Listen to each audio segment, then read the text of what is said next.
Bez hranolek, bez Coca-Coly. Ale ja mám to prvé, 9,50. Aj za 13,50, ale k tomu sú to už asi na tanieri. Ale to som aj nevidel.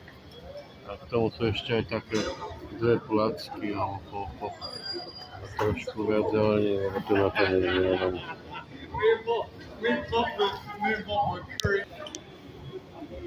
To im písal, že chcem žemly, ale oni tu žemle nemajú, to sú retardovaní debili. Asi mi to dali do tureckého chleba. Neviem, ako toto bude jesť, keď nie je ani stôl na stojaka, no budem musieť sa s tým popasovať. Odbaliť to a hranolky určite sú aj pod tým kebabom, alebo sú natlačené len tam v polovici taniera.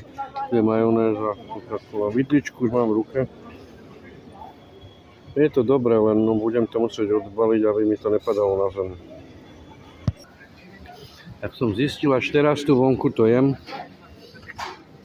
Tu mám jedno výdajné okienko, tam druhé a tam ďalšie sú dve. Tu sa dá sedieť, jesť, dá sa prejsť až sem dozadu, bo tu je bar, takže pivo sa tam dá jesť, piť a jesť. Keby som to vedel skôr, ale už tak som na to na budúce. Tu super podnik som našiel.